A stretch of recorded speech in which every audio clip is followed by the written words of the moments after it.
Hello folks, hope you're having a good one. Today we are going to be talking about on Hobby Nightmares, a Games Workshop staff member fired for some pretty obvious reasons, but we'll get into that a little bit later on. First of all, let's jump right in. If you want to send in some more nightmares to me, use the email down below, hobbynightmares@gmail.com, send them in, and I can read them out, hopefully, before we get to the Christmas holidays. That'd be cool. Birdman says, let me take a sip of tea first before I get into Birdman's story. Those of you who are not in the know, Hobby Nightmares is a show where we talk about random things, usually cringy things, that have happened in the wargaming hobby to people in my community. Send in some stories, we'll read them out, we'll have a fun time. There we are. Birdman says, hey North, call me Birdman. I have done. And before you ask, no relation to Harvey Birdman. I do get a lot of his mail though. I don't know who Harvey Birdman is, so. This is my first time taking the plunge into the mailbag after discovering your channel months ago after a friend sent me one of your videos. Well, say thank you to your friend for me. I love getting new subscribers. I gave it a listen since I podcast most things whilst working, and that is all she wrote. Very much enjoy the content and advice you put out. Context for my place in the hobby currently. Thankfully, I have yet to encounter any actual nightmare situations within the 40k hobby. I bought my first minis with the 9th edition intro box set last winter. I placed salamanders as my first army. These fire-loving marines are actually what got me into finally starting the hobby. Then, as the bug took hold, I made my own successor chapter of the Black Templars called the Chained Martyrs. Basically, loyalist world eaters. Okay, do I do it? Do I burst the bubble? Do I burst the lore bubble? Or do I leave it? I've got to do it. Black Templars don't have successors, for the most part. It's kind of a grey area, actually. Black Templars are not known for having successor chapters. That they keep everybody in-house. That's why their chapter's so massive.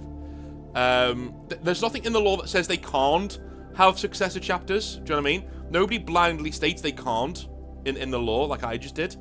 But it's heavily hinted at there are no Black Templar successor chapters.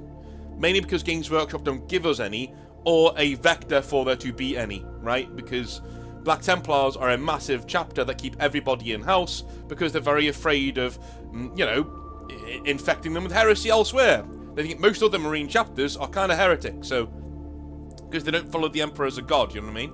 But, again, your hobby is your hobby. If you want to invent a successor chapter for the Black Templars, you go right ahead. And don't listen to anybody who tells you otherwise. Don't even listen to me. I'm just letting you know that in the law, there may be other options for you to do a World Eater successor chapter. Like mine. For those of you who know, or who were able to read between the lines, yes, the Void Talons, as a special treat reveal, are World Eater's loyalist successors, made by Belisarius Call. So, there you go. I've sent their lore into the Discord, so I won't ramble here. No problem. Now, on to the story of what I would like to coin as Hobby Joys, as we need a few more positive stories, I agree. So, to the Hobby Joy. You sent me some pictures there, but I think they've been lost in the shuffle. But anyway.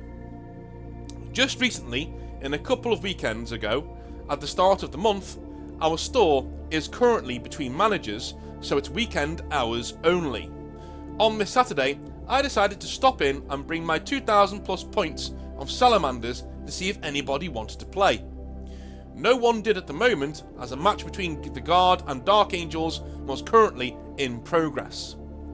Then a new person walks in, a young hobbyist who I will not disclose their name for their own privacy. Let us call them Kate. Kate also played Space Marines. Her small amount of minis from one of the smaller 10th edition starter boxes and a Contemptor Dread were painted. Not amazingly, but it was her soul that she put into it, despite her inexperience, that made them stand out to me. I asked if she wanted to play. She excitedly said yes, so we went to the back of the gaming tables in the store and I quickly crunched the points values of what Kate had. Kate was short a couple of 100 points for a 1,000 point game, so I loaned her my ballistus dreadnought to even things out. Take a sip of whatever drink you have in hand for a quick break. Thank you very much. I love it when people do that. Yorkshire tea. Once we started the match after terrain placement, for ease of teaching, we used fixed secondaries and played the priority targets mission on Dawn of War deployment. As the match went on, I helped to teach Kate the rules and mechanics of 40k, and let her take back some moves or suggest better tactics since she was still very much a novice. This is the purpose of an intro/first game after all, to teach people, let the new hobbyist have fun. Even though she was losing, her spirit never faltered, showing much excitement throughout and even claiming that Zinch was messing with my rolls when I had a hot streak going. Kate even managed to nearly take Vulcan, Histan and my Infernus squad with her Terminators and Terminator Captain as they went down. After the match ended, the score was 34-15 in my favour. But here's the important bit. Kate had fun. Even in her loss, she had a blast. Her chaperone even thanked me personally for playing a match with her and teaching her the game, and I explained that I developed my mentoring skills in the BSA and that I am an Eagle Scout. Okay. It's just brightened my day to teach an inspiring hobbyist the game and only further kindle the light of the Emperor in a young one's spirit. Cheers, North, and hope this hobby joy brings you some more positivity into the hobby today. Signed, DJ Birdman. Cheers, man. I'm going to say, a lot of guys out there would probably have given that kid a wide berth. Especially if they're an older man and this is like a teenage girl. Do you know what I mean? They probably wouldn't have said, hey, do you want to play a game? And she says, yes. Okay, and you said, I took her to the back of the store. I mean, a lot of guys would not feel comfortable doing that. And you know what? I'm with them. I get why that's the case. You're an Eagle Scout. You're used to this, you know? You're very much used to this. You know exactly what you're doing when it comes to this kind of thing, you know? Which is fine. But most guys would be giving that a wide berth, let me tell you. Most guys would be sidestepping out of that room. Just be like, nope, I'm just going to be over here, not looking at her, not approaching her, just going to look at these models over here, right? That's what most dudes would have done, I think. Anyway, if you like what I do, the subscribe button is down below. Please use that. We are a few hundred away from 16,000, which was the bonus objective for this year. If you can help me get there, we've got 16 days to go. Let's push. Let's get it, dude. Let's get up there. That'd be amazing. Amazing stuff. Also, I've stopped plugging it, and my accountant has told me off because I've stopped plugging it. But my Patreon is also down below. If you really like what I do, then subscribe to the Patreon if you want to, or become a member of the channel. Either of those two things buys me a pint and makes sure I can keep the lights on around here. Cool. Tiber Cato says, I hope you're into Roman history, man, using Tiber Cato, or you're an Ultramarines fan. One of the two. Hey North, I just had to get in touch with this story we had from a while ago at my local games workshop. It's about a staff member by the name of Larry, name changed. I think you will get a real kick out of it as an ex-staffer yourself. So, our games workshop was a pretty simple place. One floor, not that much room on the shop floor area, and we were actually in quite a busy high street area, meaning there was a lot of foot traffic, and it was also the epicenter of the hobby in our local area. Essentially, if you wanted to play, you were doing it at this Games Workshop store or someone's house. The manager, Mike, was a decent enough bloke and never caused us any issues. He had a beard and was a generally jolly soul, but you could tell when he spoke to you initially that he was giving you the corporate spiel. He'd stand there with one hand in his trouser pocket and would gesticulate with the other, always smiling and laughing at seemingly nothing. Just really weird. Aside from that, top guy. No, the issue here was Larry. Okay, that behaviour is trained by corporate, as you've just said there. It is trained by corporate. You are literally there to laugh and smile and joke and cajole and generally be an android. You stand in front of somebody and you're an android for selling the hobby. That's all you're there to do. Personalities are not wanted in that kind of a role, unfortunately. But you know, here's what it is. Standing around 6 foot 3 inches, smelling of Old Spice, and a generally being a good looking guy, Larry had one hell of a posh voice on him too. He would la-di-da his way around the store, generally being very expressive and esoteric in his interests, which in and of itself is not a bad thing. He had dyed dark blue hair and would generally march around the place being flamboyant. I remember one particular hobbyist in his middle age years, gesturing to Larry as he walked around the store and saying, "Hey, don't act like this incense sniffing motherfucker over here." Oh, lads, that's brilliant. That is such a middle-aged man thing to say. Hey, don't you act like this incense sniffing motherfucker over here. That's brilliant. Oh, that's somebody's dad. That's somebody's dad who's finally off the leash, who's had enough. Saunter over there, you cunt. Go on, piss off. Get in the sea. Oh my god. I saw him play a few games there in the store, and he would always play with Adeptus Sororitas, and had each of his sisters named. He even painted their names on the bases.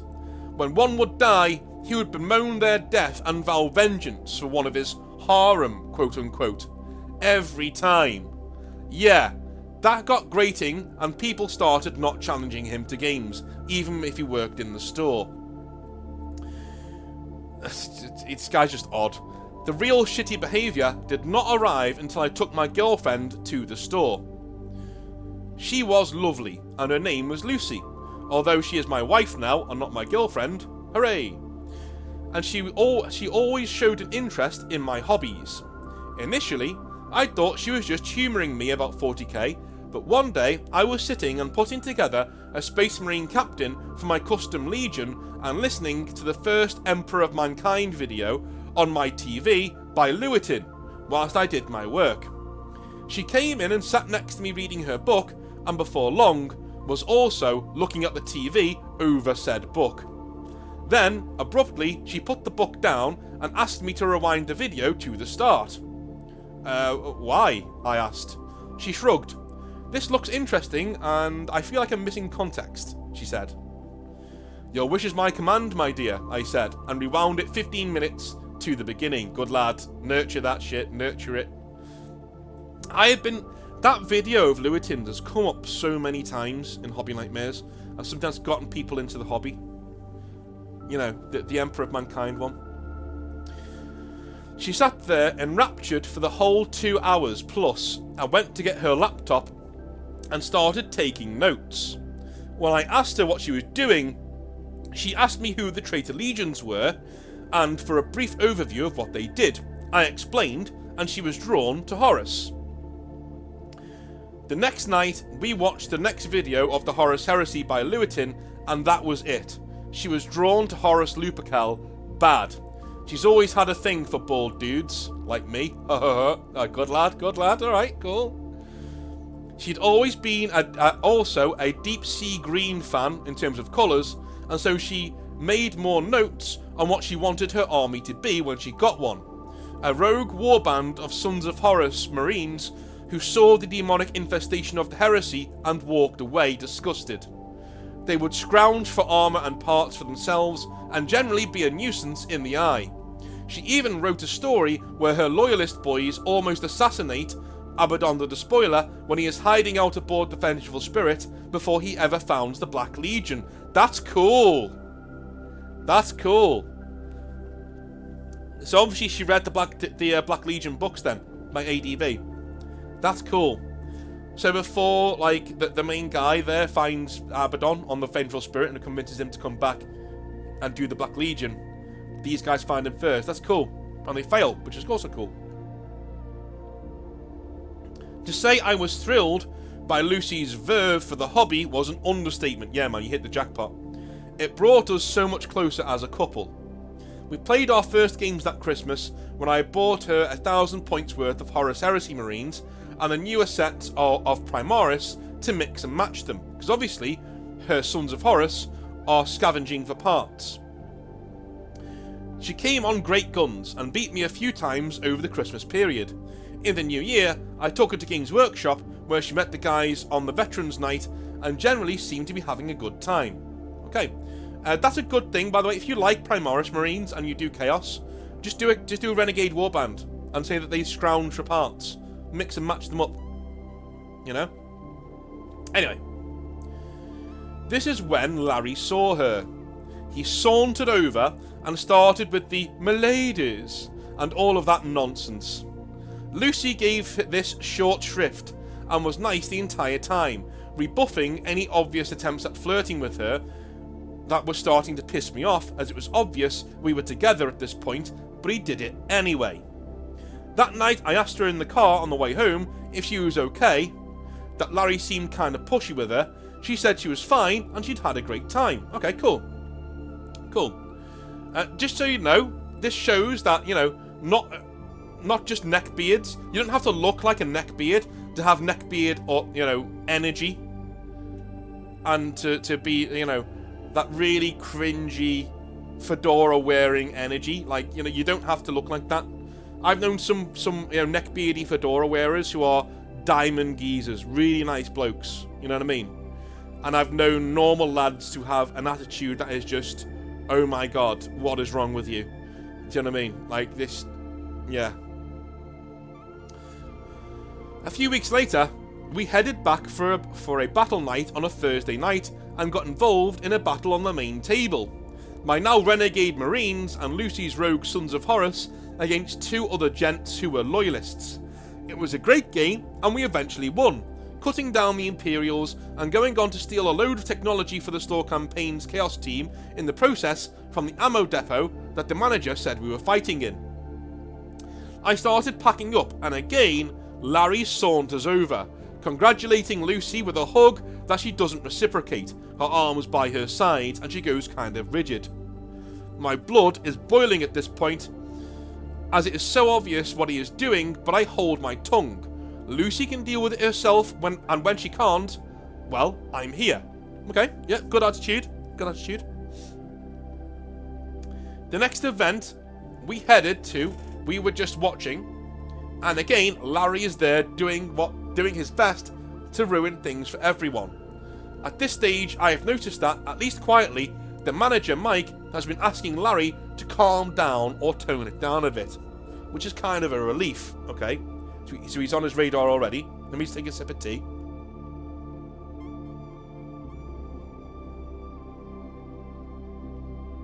Okay. But he was soon back to his old antics.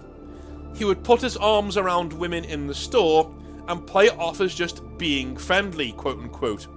He talked down to male customers and always would try to score points off of them and would always try to bring in the women of the store into this ridicule of other male hobbyists. None of them seemed to particularly taken with this kind of thing. This behaviour, it seemed, Mike was fine with though, I guess, as long as he didn't cross any lines. That night, we were by the way, he's already crossed lines. You don't touch customers. You do not touch customers, even if you're invited. Even if a customer says, "Can I have a hug?" you say no. No, you cannot. This is a professional relationship. When we leave, if we're friends, sure, we can hug. But whilst I'm at work, no. I don't hug or touch anybody when I'm at work, alright? When I've got this Games Workshop get-up on, we're still friends. But hey, if we hug all the time, not when I'm at work, pal, right? Because other customers may get the wrong idea. They may think either we're together, right, which is unprofessional, doing that in the workplace, or they may think it's open season. And even though you've got boundaries, some other people at Games Workshop might not have good boundary sense. Right? Yes, don't hug or touch anybody when you're working at Games Workshop. Shouldn't need to be said, lads, because there are kids around. But you know, human beings are morons. So there we go. Don't touch anybody at Games Workshop. Anyway. That night, we were walking around the store and I was looking for some Mark III Marines and Lucy heads over to me. She taps me on the shoulder and asks to leave. Okay, She asked to leave, okay. She's a little upset. I tell her sure, and we head outside and into the car, where we drive off. I ask her what's wrong, on our 30-minute car ride home. She tells me that while she was at the gaming table, as a joke, quote-unquote, Larry squeezed her backside as a congratulations for her winning her game. I turned the car around. The store was closing by the time we got back, and it was the dead of winter. Larry came outside for a smoke whilst Mike cashed up, and I walked over.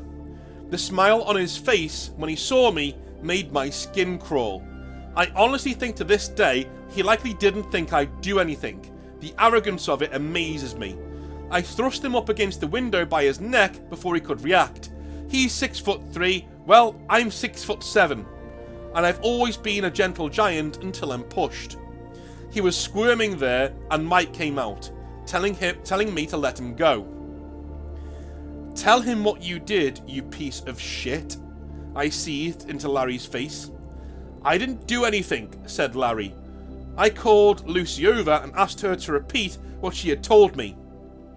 She did, and Larry shrugged. What? It's just banter. Being playful, that's just who I am. I lost it and thrust my knee into his sternum, doubling him over. I told him if he ever came near my girl again, I'd snap his neck, store or no store. To his credit, Mike stood over him, too, looking furious, literally red-faced and vein bulging in his forehead. Get the fuck inside the store now, we need to have a word, he said in a voice that I still remember that sounded like a growl more than anything. The worst part was this kind of ruined the hobby for Lucy. She never really got back into it, and she was never able to shake that not all lads in the hobby are like that. In fact, 99% of the folks in the hobby are top-notch people. I've managed to get her to have a few more games with me in the run-up to Christmas this year, but it's taken years to get her there. Larry was sacked that night from his role at Games Workshop for gross misconduct. It turns out that Larry only really helped over Christmas as he was a relief worker. But that just goes to show how fucking careful you need to be in selecting those guys. They are wearing company colours, and if you pick the wrong one, even if he is helpful, you are in deep shit. Thanks for reading North. Tiberius Silverius Cato. Cheers, man. You're right. As a Games Workshop manager, you need to be utterly careful on who you give the reins of power to. Very, very, very careful. I learned that the hard way in my store. I had one guy who was just a normal guy but didn't do any work when I wasn't there. Fine.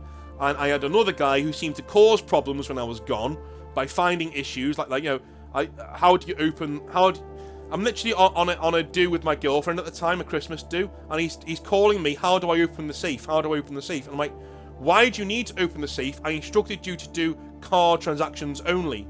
So why do you need to open the safe? Oh, I did some cash transactions. I fucking told you not to do that. And if somebody only had cash, to refuse the sale and say, come back when the manager's back and he can do the cash sale for you, I can only do card transactions because they're easily reversible, right? If you fuck something up, I can fix it in seconds. That's the kind of guy he was. He took initiative, quote unquote, but it would always end up blowing up in my face. You know? A really annoying guy, and he should never have had time of day in the store. But you know, it's just, honestly. And he'd also call up head office for questions, which again makes me look terrible. Don't do it. If you're a relief staff member, never, ever call Lenton. Never call head office. Ever. Call the manager. If something mad is going on, if you've been robbed, if someone's cracked the window, if someone's getting into a fight in the store, if something serious happens, call the manager. Anything else, just do your job, keep the store open, lock it up properly, and leave. That's all you need to do. Do card transactions. You don't even need to do the banking, because banking for card transactions, dead easy. All I need to do is print off the receipt and do some banking. It takes me half an hour, right? You don't even need to do banking. It was worse having a relief staff member who thought they could do your job. That was the worst. It created so many issues for me. Coming back, I had phone call after phone call from head office saying, "Does nothing in your shop work?" And yeah, it does. It's just he doesn't know how to do it. And I told him not to call you, and it really did send me up the fucking wall. You know, having issues with head office already, and then that kind of shit happened. So be very, very, very careful who you give the reins of power to, because that guy to me seemed like a really cool guy. But he was cool. Thing is, I didn't need that kind of cool at that stage. I needed somebody just to keep the money flowing. Just do your car transactions and do nothing else. You know? So sometimes well-meaning relief staff can cause more issues for you. This is an extreme example of somebody who's probably a really good salesman and a really good staff member because he works hard, being a bit of a creep. And a Games Workshop overlooking that and hoping that it'll even out in time when it doesn't. Right? It just doesn't. Anyway, I love you all long time. I will speak to you on Monday for some more Hobby Nightmares. Have a wonderful rest of your weekend, and I'll see you then. Have a good one. Bye now.